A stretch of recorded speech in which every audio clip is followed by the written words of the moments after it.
Welcome back in. It's the Lions247 Podcast. We'll hear from our good friends Daniel Gallen and Tyler Calvaruso coming up on this edition of the podcast. Lance Glynn back on board producing today's episode. He was away for a bit for a delayed honeymoon with his wife. Congratulations to them. Hope they enjoyed some time away. He's back to listening to Penn State football. And we've got plenty to talk about this week in particular. The Nittany Lions back on the practice field Monday. A lot of coverage coming your way. Mark Brennan, Grace Brennan, Daniel Gallen, all on the practice field Monday for our first look at this complete version of the 2022 Penn State football squad.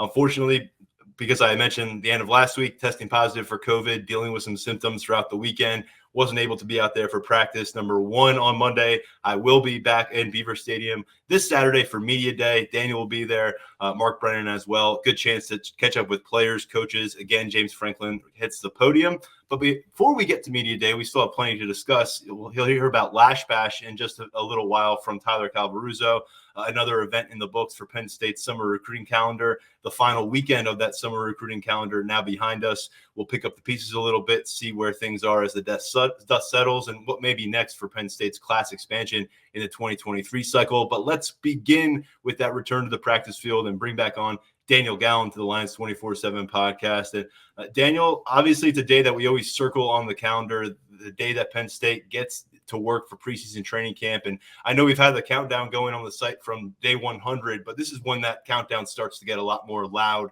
What was it like out there Monday and seeing what finally is a complete Penn State roster, as we saw Ken Talley, the last edition of this freshman class, on the field working with defensive linemen? It felt really good to be back out there, to see a practice, to see kind of the full complement of Penn State. You made the point when we were talking earlier on Monday, that this is the first time that James Franklin has really had a full deck on a practice field, or a field in general, since that game at Michigan State to close the 2021 season. We obviously know that with the opt-outs and injuries, Penn State at the Outback Bowl wasn't really the Penn State that we'd seen. It wasn't really the Penn State that we'd come to know over 2021, especially on the defensive side of the ball. So it was really good to be out there, to see everyone. There weren't really any notable absences. Ken Talley was there. All the freshmen are on campus. That class of 2022 is here. And now you can finally start to put the pieces together. And it didn't hurt that it was also exactly 1 month from the season opener at Purdue when we were out there on Monday night. It's not always who you see, it's who you don't see at practice number one when college football opens camp. And Penn State, as far as we could tell, everybody accounted for, and that included Talley, as you mentioned, and that included PJ Mustipher. It's one thing to keep hearing about him being on track. It's another thing to see him out there leading the defensive tackles through drill work. What do you see from number 97? Obviously, he's got a month to get his legs back underneath him, prepare for game action, but a huge step forward for this defense and for the senior. It was everything you wanted to see out of PJ Mustipher for practice number one. Obviously, you can't glean too much out of helmets, shells, wearing the game pants without any pads in them. Very kind of light practice, but PJ Mustipher was at the front of the line for the defensive tackles when they were going through drills. He's moving. He looks like himself. He looks like PJ Mustipher back there. And I think that's really big for Penn State in so many different ways. Obviously, if you can add a 320-pound body to that defensive line, that can go a long way. But the leadership, the poise, and his experience, I think, is really big for Penn State this year. Now, it's no surprise to learn that PJ Mustipher is back at the front of that line during practice drills. I know John Scott's happy to have him back, Deion Barnes, and the rest of the coaching staff, because he really is an extension at this point of that staff, going to be a second-year captain. But a guy that we've also been kind of peering towards and wondering what 2022 is going to look like for him. You said he wasn't far behind in that line. Hakeem Beamon, now in his fourth year, year three, was essentially out of sight, out of mind for a lot of us. We kept asking about him until it didn't make sense to do that anymore, and he was just relegated to the practice field. Perhaps we'll get the full story, and we'll be able to discuss it here in the podcast of why he was not involved last year. But there is some anticipation that Hakeem Beamon is poised to have that breakout maybe a year after people thought it might happen in 2021. He's definitely one of the more interesting cases of this fall, what we're going to see from him in preseason camp. I was going back through the old rosters yesterday when I was working on something, and to kind of look at his weight fluctuation over his time in Penn State. up as high as 298, as low as 251. I think he was at 269 last year, and he was at 261 on the most recent roster update in July. So he's someone to keep an eye on in terms of how Penn State is using him. Could he be in the starting lineup next to PJ Mustipher? Is he heavy enough to be in the starting lineup, play against the run? Will he be more of the versatile inside outside, being in on passing downs on the inside, maybe making some cameos on running downs on the edge? I'm really curious to see how they use Hakeem Beamon. I think you got the quote from Landon Tangwall earlier this year about his Aaron Donald hands in terms of what he can bring physically. So I think he's someone who was pretty out of sight, mostly out of mind last year, but he was still practicing, still developing, and we can kind of see the other side of that in these next couple of weeks. Yeah, I think Tengwall referred to Beeman as the player he's most excited to see get to work in a game here in 2022. I think a lot of us are very curious what that's going to look like because it's been a long and winding path since we last saw Beeman in uniform for these Nittany Lions on a game day. Elsewhere, out there at practice with his teammates, but not a participant, seems like he's going to maybe be on that Adiza Isaac route during the season, is Zariah Fisher. I thought that was interesting. Certainly good on him, good on the staff for making him feel like a part of this team. He's been rolled out since the spring with an undisclosed injury for the season. A guy who was a up-and-comer viewed on the edge, had converted to linebacker earlier in his career, not going to be on the field this fall. But I thought that was something that he was out there and involved to some capacity. That definitely stood out to me. I was mostly watching the offense, and Mark was over looking at the defense, and I was going through his photos and his notes, and I saw that he mentioned Zariah Fisher in there. I saw Zariah Fisher in the photo gallery, and honestly, going into this year and doing some roster preview stuff, I kind of put Zariah Fisher in that out of sight, out of mind. Let's come back to this maybe that last week of the season just to get an update from James Franklin about how he's come along, what this year was like for him, maybe during bowl prep. Someone to keep an eye out on the practice field. But I think that seeing him out there, it obviously shows that Penn State is going to do what it can to have him involved as much as possible. PJ Mustipher kind of talked about the rehab process generally when we were in Indianapolis last week about how it's pretty difficult. You have some lows, and the lows when they come are really, really low, but your teammates are people that can really help you out of it. So I think that, if they're keeping Zariah Fisher as engaged as possible, if they're trying to keep him around his teammates, keep him involved and trying to continue as much development as they can while he's sidelined, whether that's mostly mental reps or however they're framing it, I think that's really good. And it's just kind of nice to see someone out there in uniform with that helmet on, even though they're not going to play. It kind of shows the trajectory that they're on, even though it's still pretty, I think, early in that process. And when I said Fisher was involved as a spectator and as somebody who's engaged with the team, that's really what you're going to see. Adiza Isaac, to his credit, was out there every time we were to see a Penn State practice over the course of last year, even though he knew he was not going to get any game involvement in 2021.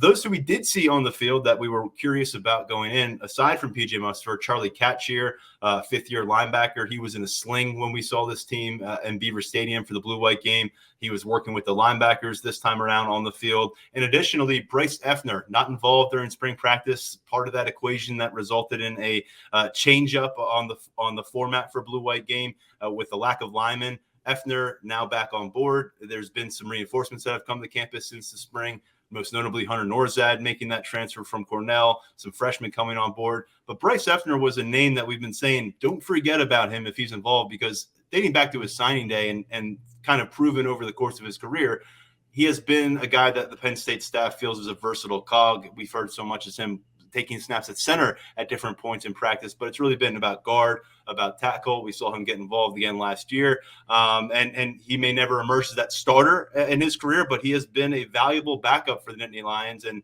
we talked a lot about how depth was in a precarious situation coming out of April. Up until the Rutgers game last year, when the illness that went through the team really forced Penn State's hand, they only really went six deep on the offensive line. And Bryce Effner was that sixth guy, no matter where it was on the line, inside, outside. I think he played every single position on the line last year, except center. I forget that Rutgers game, things got a little hairy in there with guys moving around. But that's a very valuable piece. And I think if you bring him back, he has that versatility. And just kind of overall, you combine that with Hunter Norzad coming in, with JB Nelson coming in, getting Salim Wormley back from injury. Suddenly the depth on this offensive line looks a lot better. I think last year you look at it only going 6 deep. They probably would have liked to go a little bit deeper if they could have in certain situations, but the numbers just weren't there. So I think Effner is someone that you're probably not really going to think about him until someone goes down and he's running off the sideline and lining up somewhere, and then he kind of pops back into your head. But he's someone that I noticed out there and took note of, and it's just good to see have someone like that on the mend. You need kind of that Swiss Army knife along the line, especially when things happen quickly over the course of the season. Sal Wormley was a guy who was limited during spring ball, but was mentioned by James Franklin among the guys they had on campus in the spring as the front runner for that right guard position. Dynamics have shifted a bit, but Wormley continuing his path forward like Isaac, got that spring ball underneath him, now going out and trying to prove it once again, take another step in the fall camp. And we talked a lot about this offensive line, where the depth is going to come from, where the new starter is going to come from. Lennon Tengwall is the guy we've circled for a while. I think there's certainly a lot of pressure on Hunter Norzad to come in here and go win himself a job. But, guys like Salim Wormley aren't going to step aside. JB Nelson came along during the spring. And this is just kind of, hey, you got a chance to go look at this group. It obviously looked better than it did in the spring. What is your initial right off the field kind of takeaway from this offensive line, because we've seen the unit gathered for the first time, and it's something that we've had to imagine for a while? I've been thinking a lot about this over the past few months in terms of how the offensive line is going to be different, what's going to be different about it. And I think they have the potential to enter the season a little bit more physically talented. It's obviously not a knock on Eric Wilson or Mike Miranda on their way out, but you kind of saw neither of those guys got drafted. Mike Miranda didn't even go through the pre-draft process. And the guys that are replacing them or could replace them, I think might project a little bit more favorably to the next level. I think you've gotten a little bit bigger, maybe a little bit stronger. And I think that you'll sacrifice some of the experience for that, where Mike Miranda was a fifth-year senior. Eric Wilson had played a ton of football at Harvard. So I think that maybe some of the mistakes are a little bit different, or maybe the shortcomings are a little bit different for the group, but there's going to be the physical side of things that could potentially make up for that. Obviously, it's really hard to get a read on an offensive line until they're going up against a hostile defensive line, and that's still 29 days away, I think, against Purdue. But I think that we'll see it come together over the course of the next few weeks in terms of physically what looks different. And then we'll find out when everyone else does how that translates onto the field.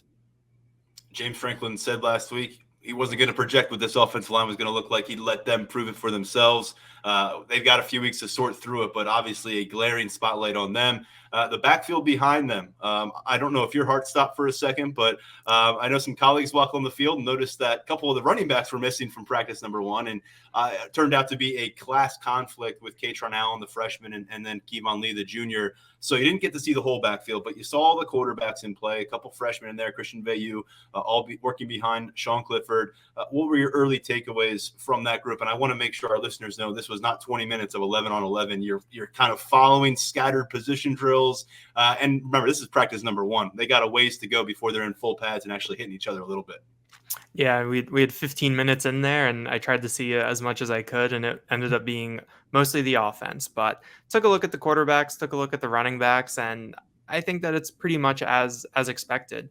Drew Aller is a really big kid. You can tell he's coming along in his development here. I think he was up to 242 pounds on that most recent roster update. I think in terms of the quarterbacks in general, I think Christian Veilleux is the most physically impressive, just in terms of build, frame, how he moves around. He's not necessarily as kind of, for lack of a better term, as wide as Sean Clifford is. Clifford's a little bit boxier. So I think that looking at that, that's impressive. And then the running backs, I mean, Nick Singleton, he passes the eye test for the lazy way out of it. I think Grace Brennan had a photo of him where you can just see how well he's built. I think some people on the message board were really impressed by that. So, you know, without Kevon Lee, without Katron Allen, you've got Devin Ford, Keziah Holmes, Tyler Holsworth, the walk-on, and Singleton out there. I would like to see physically how Singleton stacks up with Katron Allen and Kevon Lee, both of whom are regarded as sort of the bigger backs, kind of the bulkier inside runners. But I mean, in terms of the eye test, Nick Singleton passes it. Seeing him take handoffs from Sean Clifford, from Vayu, from Drew Aller, from Bo Prabula, you can kind of see that there is a future, I guess, in the backfield as we keep going forward. Yeah, and it feels like the future at quarterback, and it may be the present at running back. We'll find out very soon on what these newcomers can do for the Nittany Lions. And just going back to the eyeball test and sizing these guys up, Christian Vayu listed 6'4", 200 pounds on the latest roster. Drew Aller, 6'5", 242 pounds for the freshman. So disparity there, but we've been saying it for a while. If something happens to Sean Clifford, or if Penn State needs to go in a different direction there, at least right now, Christian Vayu certainly seems like he fits that bill. And these younger quarterbacks are going to have weeks, months to make their impression, make their mark. We'll see if they can get involved in some game action maybe early on. But Christian has some game action. He's got some experience under his belt. He's not the only quarterback on the – he's one of two quarterbacks on this roster who has that carryover with the offensive coordinator. So, again, been saying it for a while. Don't just jump from Clifford to those true freshmen, but early returns looking pretty good, at least from that physical development standpoint. Bo Prabula included there. Wide receivers, tight ends, a lot expected, a lot of names you can go through. You pointed to wide receiver group and really beyond the starting three as a key position battle and how that is going to shake out with the rotation. Staying with offense, because, again, Mark was really looking at the defense. What do you see from those two groups? I mean, I think the tight end group, Georgia fans would beg to differ in my Twitter mentions, but I think that you can look at it and it's one of the more physically impressive groups that you'll probably see in the country. You look at Theo Johnson was out there doing a lot more than I think we saw him do in the spring. And then Bretton Strange, Tyler Warren, and then Khalil Dinkins has really come along physically too. So it's a very large, imposing group. I think obviously a big thing with them, it comes down to usage, how they're used, how they can produce, where they are in the run game, as James Franklin liked to point out at times this spring. But the tight end group, it looks as advertised in terms of watching them go through drills, looking them compared to some of the other players. So I think that it's easy to feel good about that group in general. And then it's kind of like with the offensive line. Once we start getting into live game action, then we can kind of alter our concerns a little bit into more specific areas. As for the wide receivers, it was good to see Parker Washington back out there after we didn't see him do too much over the course of practice in the spring. Keandre Lambert-Smith was out there in his new number 1, which I think it looks pretty slimming on him. And then Mitchell Tinsley obviously looks the part of a fifth-year senior, someone who's been around for a little while. But yeah, after that, it's really up in the air to me. Malik Mega is obviously probably the most physically impressive wide receiver in that group, but I really like Harrison Wallace. They're doing some jump ball drills in the corner of the end zone. Harrison Wallace really impressed in that drill. Jaden Dotton, another third-year guy that we haven't really heard too much about or even really seen. He also looked good doing that drill. He's someone who can jump up. I think he got mentioned by someone in the spring when they were picking their starting 5 for a basketball team. I think he was someone's early selection. So there's some athleticism there. Caden Saunders, I think, has really gone through the strength program and has kind of put himself in a position where he could contribute early. And then it was our first look really at Tyler Johnson and Anthony Ivey, 2 of the other freshmen. They're 2 players that I don't necessarily expect to see right away. And that's it because it's such a crowded room. But it was good to see them out there. You got to get used to seeing some of those new numbers out there. That number 8 for Tyler Johnson, that number 12 for Anthony Ivey. There weren't players at that position wearing those numbers last year, so it had me checking the roster a couple times. And it's preseason camp for the rest of us too. Daniel's got a few really good pieces up on the site this week. One of them was the position battles to watch review, the other players to keep an eye on. A bunch going on there. Just quickly going through the competitions, we've already hit on a few of them. I'm curious, even though you didn't get to focus in on the defensive players all that much on the practice field on Monday, again, there's a VIP write-up from Mark and from Daniel from Monday up on our site. But wanted to ask you, out of the three spots you highlighted here defensively, safety, linebacker, defensive tackle, which of those compelling ongoing competitions do you think is most pivotal to Penn State's chances for a successful season? I think the defensive tackle battle is the most pivotal, just because we saw last year when they lost PJ Mustipher some of the issues that they had against the run game, and that hurt them so much. So I think the more that you can build depth there, with whatever Zane Durant can do, how Jordan Vandenberg's coming along, how Keziah Izzard and Devon Elise can build off that experience they got last year. A bit of a wild card, your guy, Rodney McGraw. It was listed as a defensive tackle on the rosters that we were handed Monday, and he looks a lot bigger. He's one of those guys that you love to say looks the part, and is pretty intimidating. So I think defensive tackle, just based off of what we saw last year in terms of that importance, and in terms of Penn State getting a pass rush, if they can really hold things up in the middle with those guys, you've got Adisa Isaac, you've got Chop Robinson, you've got Denai Dennis Sutton, you've got some talent that can get off of the edge and get after quarterbacks. So if you combine that with a solid interior, Penn State's in business on the defensive line. Yeah, some fun new toys on defense, but some returners that got to step up and take on new roles. Linebacker is one of them. We've talked about it at safety as well. Just a few of the position battles that Daniel spotlighted in his piece on Tuesday morning. Go to Lions247.com to check that out. It extends all the way to kicker and punter this year with Jordan Stout now off in the NFL. And we're going to bring in Tyler Calvaruso now and keep Daniel on board because those two shared the field on Friday for Penn State's final elite showcase camp of the summer. There were 5 of them in total. I was looking forward to it, was excited to be with you both, especially once I learned it was Tyler's birthday, but I was laid up in bed with COVID, as we've already discussed. So first off, gentlemen, I'm glad to hear that Daniel got you a birthday scoop and your first ever scoop from the Creamery. Yeah, the Creamery lived up to the experience, lived up to the hype. It was a good experience, 10 out of 10, can't lie. Everyone on the board was telling me it was the real deal. Shout out to you guys. It was a good way to cap an afternoon of standing outside in the heat, cool down a little bit, and go into the weekend. It was a nice day though. I couldn't complain. Yeah, and Ed, we've been telling you for a while that this was an important weekend. We kept saying, hey, wait for that last weekend in July. Yeah. No commitments come out of this, and you've had your fair share of commitments and decommitments to cover this summer. But obviously, this is a big one where James Franklin referenced it himself last week. It's about building that foundation, getting yourself in a good spot with some of the younger prospects. 2024 recruits were a big part of it. But before we get to the Lash Bash itself, Friday was notable because a quarterback was in town, a few quarterbacks, but a 2023 QB from the Elite 11 that Tyler had been hinting at, including on this podcast. And you can now say his name and talk about him, so go for it. Yeah, Jackson Smollett from Dowling Catholic in Iowa. He made the trip. He really burst onto the Power 5 scene at the Elite 11 with his performance. California came in with an offer right after that ended. A lot of other Power 5 programs reached out, and Penn State has really pushed for him after losing Marcus Stokes. Finally got him on campus, got him in the camp setting.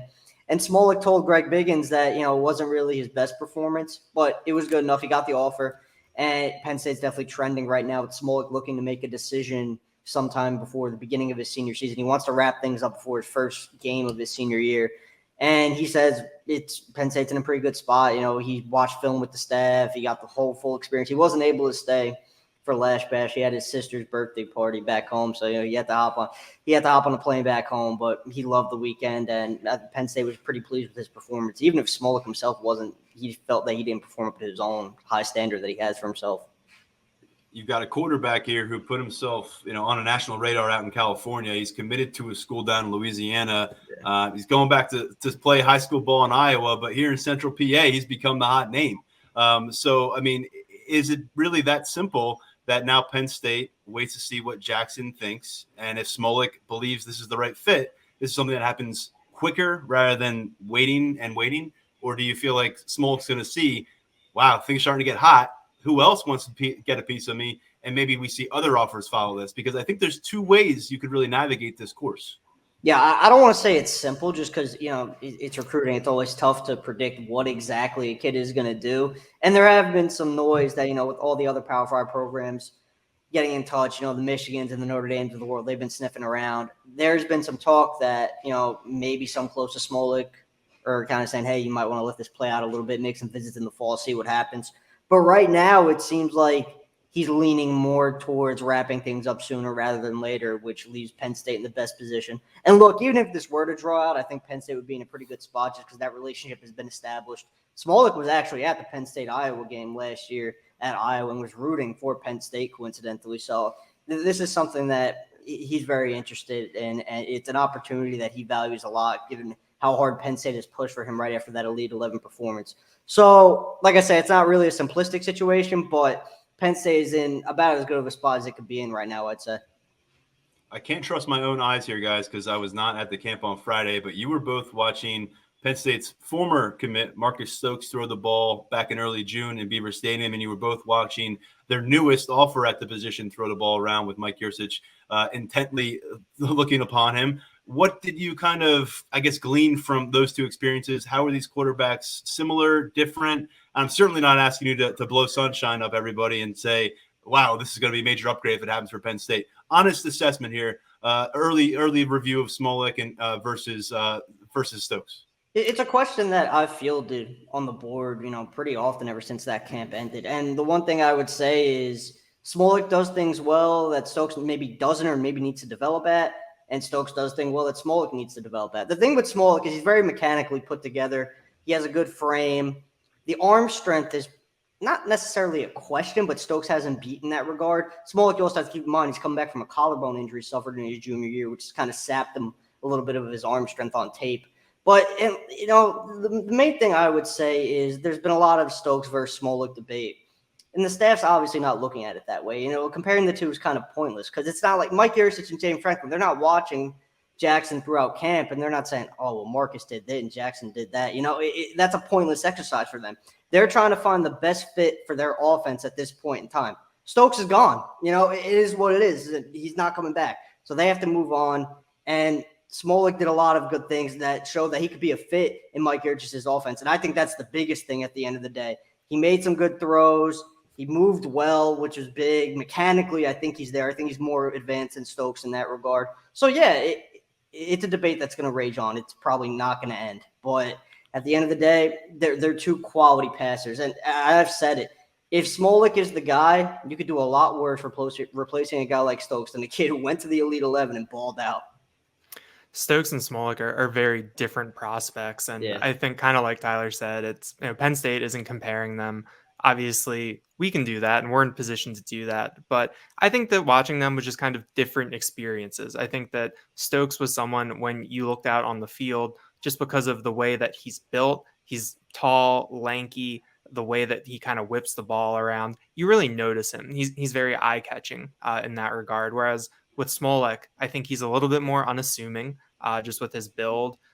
He's very smooth. So there's nothing really, unique about when you're watching him. But over the course of Friday, I was just very impressed. He was very smooth. He didn't seem to make too many mistakes. Obviously, in that kind of environment, it can be difficult to gauge things like arm strength, without real live bullets flying. But I thought his deep ball looked good. He seemed to be able to develop good rapport with some of these receivers pretty quickly. He was working a lot with the tight end commit, Andrew Raffelier, and I think that they developed some chemistry. They seemed to be on the same page. So I think that he kind of made things look, I don't want to say he made it look easy, but he just looked confident. He looked composed. He looked collected. And like Tyler said, you're in a position where if you get Jackson Smolik in the class after losing Marcus Stokes, things could have been a lot worse. Smolik took coaching really well, too. He got better as the day went on as he worked with Mike Yurcich. I think that's kind of a little thing you pick on in camp, which is why I love camp so much, as the guys get that instruction throughout the day, how they improve as the camp goes on. And Smolik definitely got better. Once he got to one-on-ones, he was dropping some balls into pretty tight windows, especially to Johnny Shakir, who's fitting some balls in there. And he got better as the day went on, which I think Penn State was really encouraged with. Daniel mentioned him and Andrew Rappier spending a lot of time together, pitch and catch. Took me back to a few years back, something I mentioned on our most recent episode of the podcast when you had an on-offered Will Levis come by. Pat Fryermuth felt like he was jumping up for every rep to share with Levis, and the next day Levis is offered and committed. It's going to be a different process from a timeline standpoint here with Smolik, but it took me back to that a little bit. As you see some of the commits try to get a feel for a potential quarterback in their class, and just hearing from some members of this class, very curious about what Jackson Smolik may bring to the table. And I think it's really interesting because it's not like a name that has been on their radar or our radar for months and months. It's just one that this is how it works at quarterback. A guy gets hot, and a month from now, you don't know if Smolik's still uncommitted or he's still committed to Tulane. You could see some more Power 5, Big Ten suitors pop up. And like you said, maybe a question of who can get them on campus over the course of the fall. Yeah, especially because, Purdue just lost its quarterback committee. We're talking about potential Big Ten suitors. Purdue just lost Ricky Collins. It looks like he's trending towards LSU now. So now Purdue's in the market for a quarterback, and Smolik being a Midwest kid. I mean, granted, it's not something a lot of people want to hear, Penn State versus Purdue on the recruiting trail. A lot of Penn State fans expect to win that battle, but who knows, crazier things have happened. Penn State is in the driver's seat right now, I would say, but if Smolik decides, hey, maybe I want to let this go on a little bit longer, we'll see who gets in the picture and we'll see who gets some visits. But I think I still have the feeling it's going to end sooner rather than later. I will reiterate something Brian Doan said, I think it was early last week, about Penn State recruiting the quarterback position in this cycle. They are not recruiting from an even playing field. They have that guy, Drew Aller, and Bo Prabula, just one class ahead of you, and you got to assess that as a quarterback as you look to make your move. But look, the perennial winners in this country at college football, they tend to stack up these quarterback classes where there's not much of a lull, or if there is, they go and find a former 5-star in the transfer portal and plug it in for one season. So always going to be a position we watch closely. For now, Jackson Smolik stepping up into that spotlight. We'll see where it takes us. Daniel, thanks for sticking around and talk a little bit about him. I'm going to jump into Lash Bash some more with Tyler right now, but we'll talk with you real soon and see Daniel on the field Saturday at Beaver Stadium for Media Days. Tyler, as I said, it wasn't just Smolik at the quarterback position. KJ Jackson was in town. He's got an offer. An IMG quarterback, Jalen Bradford, who transferred down there from South Carolina during the winter. He was back on campus. It was his third time. He was on campus last summer, got an offer last summer from Mike Yursich. And this was an interesting one for Jaden Bradford. I have a story up on Lions247 this morning, actually, on Wednesday, about his review of the visit. He's a top 100 prospect in that 2024 class. And that's where a lot of the attention landed on Saturday, it felt like, for Lasch Bash. And that's no surprise. They want the commits on campus from the current class, and they want those guys building bonds. They want some top targets from the current class on campus. But a lot of it is about getting that big wave of momentum built up before these junior seasons and having guys feel really good about Penn State now that they get back to their preseason camp. What do you think about what Penn State put on Saturday and a lot of the conversations you had coming out of it? I mean, Lash Bash being what it is, the magnitude of the event, Penn State always looks to knock it out of the park with a lot of the recruits that gets on campus for this. I think that's what they accomplished this year. All positive feedback.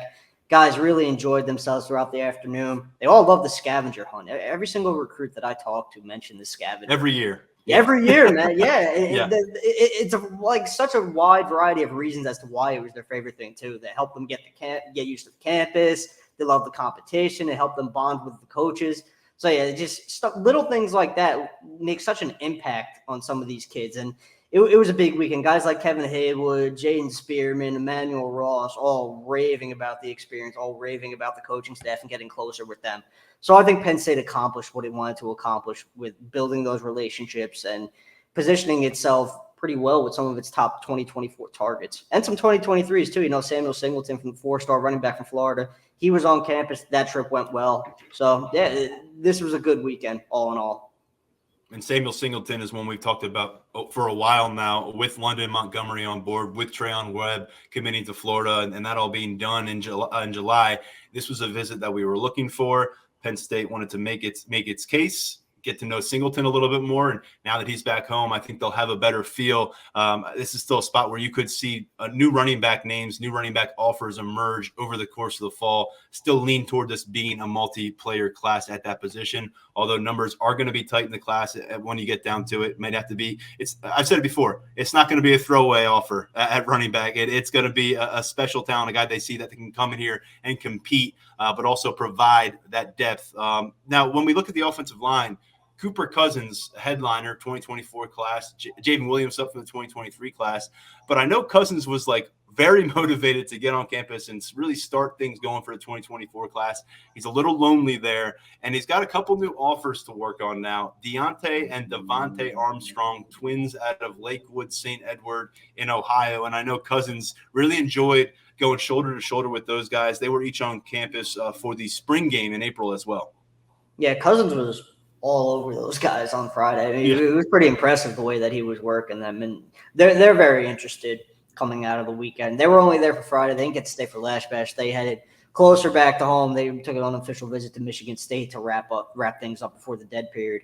But they'll be back on campus in the fall. I believe they said they're looking to get back for the whiteout game. That's kind of fluid. They have to figure out their schedule throughout the year, but they want to get back. They're very interested. And it's not just a football thing they're interested in. They like the off-the-field aspect of Penn State as well. They like the campus. They like the academics. Those were things they were raving about to me. So, yeah, two names definitely that Penn State fans need to know moving forward. Brotherly duo, impressive offer list, really big kids. They're both like 6'7". They move really, really well. They drilled well in pretty much every aspect of the camp. So, yeah, two guys Penn State's definitely have on its radar moving forward, and those two are going to have Penn State on their radar moving forward. They're very interested right now. And when you continue to kind of navigate that class a little bit, 2024, and what Penn State wants to accomplish, I mentioned having some quarterbacks here visiting. What stood out to you from a skill position standpoint from that 2024 group, defensively, offensively? I know you caught up with some guys in the last 48, 72 hours. Yeah, I mean, to be completely honest with you, I mean, just coming away from the camp, the quarterback play is what really stood out. And then Saturday, guys like Emmanuel Ross getting to campus, Jaden Spearman, he's going to be a guy in the secondary. Those two, you just watch their tape. Ross isn't a guy he didn't camp around a lot this summer, so he's kind of under the radar. But you toss on his tape and you see what he could do at wide receiver, and it's really impressive, man. He's soft hands, good route runner, really fast kid out of Red Bank Catholic in New Jersey. He's up there on Penn State's board right now. Getting him back on campus for Lash Bash was a win. Spearman, another guy, camped during June, caught the eye of the staff, got the offer. He's getting closer with Anthony Poindexter. So those two, in terms of skill guys, are really standing out. And there were a bunch of other really big name skill guys on campus as well. Rico Scott, Mylan Graham picked up an offer. Tate Johnson picked up an offer. All those are wide receivers. Penn State's kind of working its board there. They're kind of getting themselves situated, getting those guys on campus and getting those offers out. That was something they wanted to do in person. So, yeah, the skill position board is developing. I'm going to have a lot more on that throughout the month on Lions247, working on a big board, kind of getting those names out there so everyone's really aware of what Penn State's trying to accomplish in the future class. Yeah, we're in that kind of point where now it's about the final prizes in the current class, which is 2023, and then really what's the deal with the next class in 2024. Cooper Cousins, as I said, looking a little bit lonely these days. As the one commitment, of course, a pretty good one, a top 24/7 prospect. I do want to mention, as we work our way down that list, Mikey Scott was back in town at 2025 wide our favorite guy. And I'm telling you, it doesn't have the offer. Doesn't have the size. He's under 5'8" right now. He's under 160 pounds right now. He's got 3 years of high school football ahead of him. But he's going to form a really interesting duo there at Dallastown with Kenny Johnson, who's committed to Pitt at wide receiver. And this was his third time coming to campus with Penn State this summer. Each time getting better. I know that Taylor Stubblefield has certainly taken note of that. And based off the feedback Scott got coming off the practice field this time, he knows he's got to get better in the 40-yard dash. He says he will. He told me he's going to go sub 4.4 next year. If he does that, look out. But he's a guy that I continue to say long-term, state of Pennsylvania. This is a receiver to know, Mikey Scott. And then when we go further down the line, 2026 offensive lineman who did get an offer from the camp on Friday, Preston Carey. He's going to be at St. Anthony's in New York, Long Island, offers from schools like Georgia, LSU, Michigan, now Penn State before his first freshman snap. That says something, man. Preston Carey, just remember that name for 2026 because this guy he's is big time, bagging a bunch of offers already. Yeah, he's big time, man. He was great throughout Friday's camp, and just the offer sheet speaks for itself. There's only so many things we could say about a kid from an evaluation standpoint when he's at 2026. He's still developing, he's still growing into his frame, still improving the technique and all that kind of stuff. But when you have that kind of offer list, come on, man. Like, what kind of level prospect we're talking about here. There's not much more that needs to be said with him. And with Mikey Scott, I don't think I've ever seen a receiver who's listed at 5'7" right now play as big as him. Like, the way he goes up and gets some of these jump balls over DBs who have 4 or 5 inches on him, it's like, man, this kid's got it. And if he gets to 5'8", which, I think he will, he's still growing. He's still putting on a lot of size just in general throughout his whole frame. He's definitely going to be an offer candidate. And if he runs that sub 4.4, forget about it. I think even if he gets in the 4.4 range, he's going to be a guy. Because Stubblefield sees it every single camp. Like, he gets better. He takes to his coaching so well. He's taking everything that he picks up at these Penn State camps, applies them to his game, and then he comes back the next time and does all of that at such a high level. And, we keep talking about him for a reason. We're not just talking to talk. This kid goes out there and he makes plays repeatedly. And I'm really interested to see what he does as a sophomore. Him lining up opposite Kenny Johnson, that's going to be a hell of a duo out there. Yeah, told me he's going to also be playing more cornerback, playing more return man on special teams. So his role will grow, and he will grow. He's got 3 high school seasons ahead of him. Just one of those names that, continuing to kind of work our way out of camp season. He keeps showing up, and he kept balling out, and a young player to know here on the Pennsylvania scene. One other note I wanted to get to, because I didn't want to bury this headline and everything else that was happening this weekend, but you reported that a 2023 Georgia defensive back, Colton Hood, is going to visit Penn State in the fall. And at this point, when we're hearing about long-distance visitors in the 2023 class, it turns your head a little bit. Tell us more about this one. Yeah, Colton Hood, cornerback out of East Eagles Landing Christian in Georgia. That's a school Penn State's been involved with, guys like Zachariah Owens throughout the cycle. It's a program that produces a lot of really good players. They're all really well-coached kids, and when they get to the next level, they're ready to roll. And I think Hood kind of falls into that category. He's maybe flown a little bit under the radar in the sense that he's kind of skinnier, but you get him in a college strength and conditioning program with the nutrition and all that, he's going to be good to go at corner as an outside guy. And yeah, he's aiming to visit right now at some point during the fall. It's looking like the whiteout game in October. That's not set in stone, but October is probably going to be the month he gets on campus. He was at Michigan State for an official visit in June. It looked like the Spartans were in a really good spot to lock him down. They kind of backed off a little bit, and things have kind of opened back up for him now. Obviously, he's getting out to Penn State. Wake Forest has been pushing really hard. I know they want to get him on campus in the fall. So those two are standing out to him right now. And October is obviously a long time from now. We'll see what happens just with the way that the cornerback board takes shape. Zion Tracy's another guy who camped on Friday. He's a 2023. He's prepping at St. Thomas More in Connecticut. And he was arguably the star of the day. He was going head-to-head with Ajani Shakir, and he was making life really, really difficult on the Penn State commit during one-on-ones. He was all over him, and he tested incredibly well. His 40-yard dashes, man. That kid is a burner, and it's easy to see why he's on the Power 5 radar. He'll probably be back in September for what's looking like will be an official visit. And this is one of those situations where, from what I've gathered from Tracy and those familiar with his recruitment, Penn State's going to dictate the way this one plays out, just in the sense that if Penn State decides that it wants to push, Tracy's going to have a really strong affinity for the Nittany Lions. Rutgers is really involved with him. He's made visits to Boston College and Minnesota.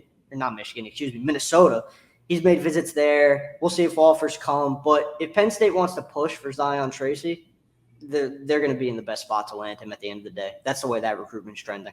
So, yeah, 2 2023 cornerbacks who are going to visit in the fall. It feels like a long ways away, but it really isn't at the same time. So we're going to have some insight on those two guys coming up real soon. Yeah, 18 commits on board for 2023, the number 8 class in national rankings. And I guess I'll leave you with this one. We're in August now. We've heard Kavion Keys wants to decide sometime this month. I'm assuming that remains the case, although that's a recruitment you got to stay updated on. Carmelo Taylor wasn't quite ready to give us his decision in July, wide receiver who paid a visit to Penn State this summer. With all that said, just a couple names that we're kind of been, waiting on announcements from. what do we need to be aware of here in the upcoming weeks? Because a lot of the attention on the show, and for a lot of Penn State fans, is going to shift towards September 1st kickoff against Purdue. What is kind of undone and could be done during these last few weeks of the summer? You kind of really just touched on the big two that I had in mind when you posed that question. Kavion Keys, he actually made it back to North Carolina for an unofficial before the end of the dead period. And, how about that? Yeah, it's a really close race. Penn State had its post-official visit momentum, and I still think that's there. This is a really tight battle, man. That's just the best way to kind of sum it up. It's 50-50, man. It's tough. It's really between Penn State and North Carolina. I know Virginia Tech's kind of in the mix, but they didn't get the official during June. I think they're kind of on the outside looking in. And then with Carmelo Taylor, it's a good thing for Penn State by default that he pushed off his decision, because if he announced on July 31st, like he was originally planning, it wasn't going to be the Nittany Lions. It was probably going to be South Carolina. And, I've said it on this podcast time and time again, I'll always respect when a kid decides to push back because he really wants to dive in and make sure he's making the best decision for him. We see so many rushed decisions these days and kids backing out and taking visits elsewhere. I think Melo is putting himself in a position where he wants to make the decision that he's most informed and what he feels is best for him and his family. So maybe this won't have to drag out into the fall as we've kind of speculated it will. Maybe he's kind of pushing things back. So once he makes that commitment, that's going to be that, and he can focus on his senior season. So yeah, those two. Nikhil Bertrand's another one. The Philadelphia, big Philly offensive tackle. He's down at St. Francis in Baltimore now. He's announcing soon. It won't be Penn State for him. It looking like Texas A&M right now. They're the crystal ball leaders. The Aggies are trending. And the big thing with him is, I know the offensive tackle board's been a pretty hot topic of conversation with Evan Lincoln, Stanton Ramil going elsewhere. Penn State never really got the chance to watch Bertrand work in person. So that's something that's kind of been a holdup there. If he commits to A&M and they see him in the fall and Penn State decides to push, who knows what's going to happen? He's been very interested, Pennsylvania native, but if he's committed elsewhere, who knows how receptive he'll be. Just one of those things we're going to have to wait and see. So those three, and Micah Mays is another one. He announcing in August, he wound up not making it to Penn State last weekend. So he's trending Wake Forest's way. So those are the guys, really, the big names that are announcing in August that Penn State fans kind of have to keep an eye on, as they kind of dive headfirst into fall camp and everything that's going on in State College. I did wait a while because that was kind of a 1-2 gut punch with Ramil and Link coming off the board to the names that we've talked about for a long time at tackle. Jaden Williams was on this podcast not too long ago discussing them as priority targets. You've got a piece up, by the way. Where does Penn State look to next on the offensive line? Some people may read it and say, well, crap. And some people may read it and say, hey, look at these new possibilities. But Penn State's got to turn elsewhere. You'll be on the case, as always, on Lions247.com. No days off on the recruiting trail. Never. I appreciate you, man. Sorry we didn't get to spend camp together on Friday. You knew where I was. I was in bed. Yeah. But next time around, we'll talk to you real soon, though, man. For sure, man. I'm just glad you're feeling better, man. That's the most important thing. I appreciate it. I'm feeling a little bit better. I'll feel a lot better when we're back in Beaver Stadium on Saturday. Get a chance to speak with coaches, players about this upcoming Penn State football season. We're now 29 days away from the Nittany Lions kicking off against Purdue on a Thursday night to start off September. Thanks to my colleagues, Daniel Gallen, Tyler Calvaruso, our producer, Lance Glynn. I'm Tyler Donohue. We'll talk to you real soon on the next Lions247 podcast.